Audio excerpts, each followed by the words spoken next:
Hello and welcome back to the Emotionless podcast.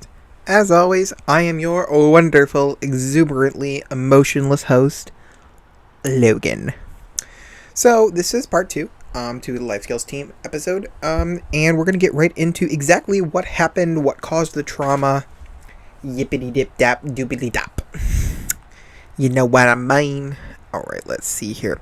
Just gotta open up the article. Alright, so I'm gonna read this excerpt. It is kind of long, so stick with me. At our next appointment, he told me that he had gotten emails telling him that I smelled bad from my professors, friends, and faculty. This was something I really appreciated about my counselors. She would tell me straight to my face and not be, well, shady. I said something else in the article, but we're not going to say that.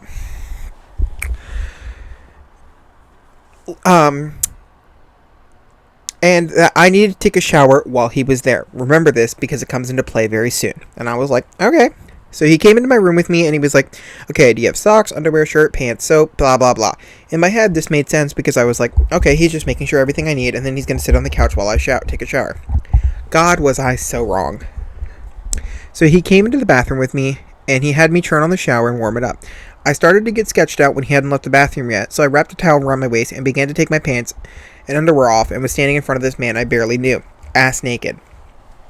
And I only took my pants and underwear off because he told me to, and I was terrified. And I was standing in front of this man I barely knew, ass naked, and so while the towel was the towel that didn't go around my waist as I was 290 pounds, and I maneuvered into the shower, I then took off my towel and threw it over the curtain.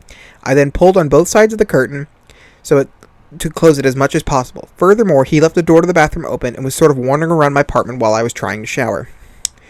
I was in the shower at this point, silently sobbing, and so beyond embarrassed because I have insane confidence issues and I'm really embarrassed of my body. So the thought that he had seen anything was mortifying. I can't really describe what I was thinking when this was happening because there were so many thoughts pounding through my head. The main thought that came through my head that I had never thought was going to have to think about was, oh my God, is he going to touch me? Is he going to take off his clothes? Is he going to get in here with me? Is he going to rub soap on my naked body? Is this what it feels like to be terrified for your body's safety? I can't even begin to extend my empathy and sympathy for sexual assault or sexual exposure survivors. I wasn't even touched, and I was terrified. He came back into the bathroom and asked me how I was doing, and I choked down my tears and told him I was doing okay, and that I was washing my hair and rinsing off, and then he said the words that will haunt me for the rest of my life. No. He told me that I needed to re-lather my body in soap and show him my naked body lathered in soap so he could make sure I got every part covered in soap. This man I barely knew and certainly did not spend enough time with to trust or form any sense of trust, asked me to show him both the front and back of my naked body lathered in soap.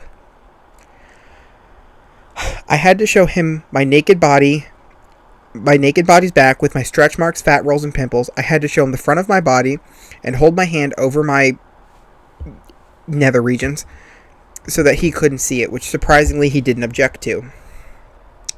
Many people may ask the question, why didn't you say no? Why didn't you tell him to go away while you were showering? And why didn't you say you were uncomfortable with the situation? To be honest with you, I would have asked the same thing of any other similar survivor in a situation where nothing was being forced on them. But the answer, having lived through it myself, is painfully and simply clear for me. Why don't victims stand up? Simple. They are terrified. That's why. They are scared that if they stand up, that force will be used on them to get them to comply. They are terrified that if they stand up, the situation will become that much worse, and it will just make everything so much worse than it already is. So reluctantly, I showed him my body, and he said, okay, good. Now rinse off, and after you rinse off, dry off, and come out and put your clothes on. So I rinsed the soap off my body, and put my clothes on, and came out. I acted normal, and acted like everything was okay when it was not. I acted like this not to draw suspicion, especially because my roommate was home, and saw me and him come out of the closed bathroom together, which was obviously very suspicious for him, and he asked me about it later. The odds sort of worked out in my favor because I happened to have my regularly scheduled counseling appointment that same day. Frankly, when I walked in there, I had every intention of not saying a thing about what happened because I was so embarrassed and mortified that I didn't think that my counselor would understand what I was going through.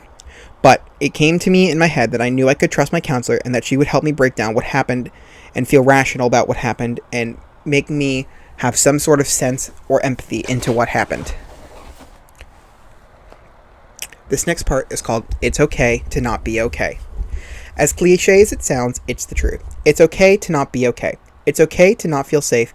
It's okay to hide, and it's okay to suppress and sometimes even hide your emotions. But at some point, it's important that you open up to someone you trust, even if you're not ready, which is okay. And tell somebody what's bothering you and what's going on. I think a lot of what happened to me at this college caused me to overthink and suppress, and it caused me to have severe issues and some severe PTSD on top of multiple different brand new body issues. Now, it's worth mentioning that typically the counseling service I would receive at the this great college were meant to be very, very temporary. And you were only supposed to receive 6 sessions per semester. The average semester would be over 20 weeks. So for some reason, a college full of kids with social, mental, and physical and learning differences thought it was appropriate for any student to go on with 0 counseling for 3 weeks at a time. I could go on, but I'll digress. I went into counseling, and immediately I didn't have to say a word before my counselor could tell that something was bothering me, and we were both in agreement that something serious had happened, and we needed to talk about it immediately. My counselor looked at me and asked me what was going on, and frankly, I didn't know how to respond. I kind of sat in silence for a couple minutes because I told her I'm not really sure what happened, and I'm not really sure how to make sense of it, and I'm not really sure if you'll believe me. She told me to calm down and that of course she would believe me because she knows that she can trust me and she knows I wouldn't make up a lie. Especially with the way my behavior and body language was demonstrating. My counselor looked at me and asked me what was going on and told me I can tell her anything and just take a deep breath and take it slow. I told her the entire situation and how he forced me to show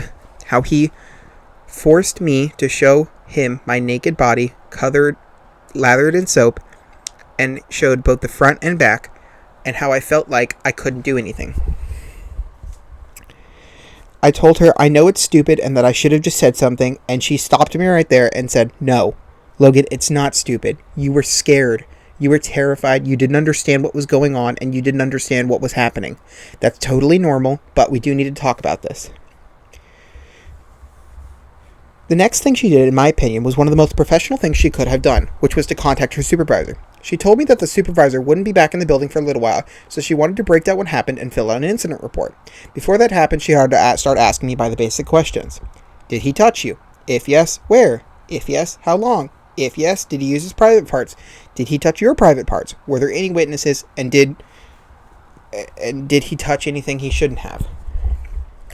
Thank God I was able to respond no to all of these questions, but I know there was more.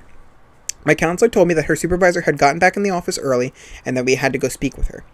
She told me that normally she would handle these things on her own, but she wasn't quite sure what steps to take or who to talk to, as she'd only been at the college for 2 years. So she wanted to ask her supervisor for the next best step.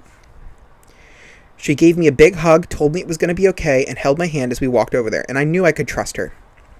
We went to her supervisor's office, and I waited in the waiting room of the counseling center for a little while, and my counselor wanted to talk to my supervisor about what steps she should take. She came out and told me to come over to talk to the supervisor. The supervisor told me this was very serious, and I have a couple of choices. Choice 1 was go to talk to the Title IX coordinator and file an official incident report, which I was not jazzed about because of the Title IX coordinator dirt is more helpful than solving my issues than she is.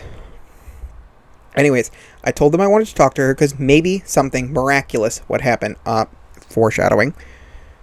They told me my other choice was to talk to my learning specialist and have her file a report with the director of Student Center, who happened to be the wife of the college's president. So I went right over there and told them that I would. We will get into speaking with the president's wife in the next episode. Thank you so much for watching. As a reminder, you are so important. You are so special. You are so amazing. And by golly, we are lucky to have you. You have great dreams, great ambitions ahead of you, and I cannot wait to see you pursue every single one of those. You are so incredible, so amazing, and just, I feel honored that I get to talk to you. I really do. Thank you for everything you do. Thank you for being here. Thank you for listening. Thank you for being just you. Because you are the only version of you, and you're the only version we ever need. Because nobody can replace you. Nobody is better than you. Everyone is perfect, and we are amazing. As a reminder, Suicide is not the best option. It is not the only option. It is a long-term solution to a short-term problem. Please, if you ever have even the slightest thought, please contact the National Suicide Hotline at 800-273-8255. Again, that's 800-273-8255. They are there to help you. They are there to talk. 10 hours? Sure. Done. Let's talk for 10 hours. We want you to stay alive. We want you to fulfill your dreams, fulfill a full life, and fulfill your ambitions, because you are so special and you have so much to bring to this world. Thank you so much for listening. Please follow us on Instagram, emotionless.podcast, or Twitter, emotions_podcast. We are so excited to bring you more episodes. Please share your stories with us at emotionless.podcast@gmail.com. Again, that's emotionless.podcast@gmail.com. Thank you so much, and have a wonderful rest of your day.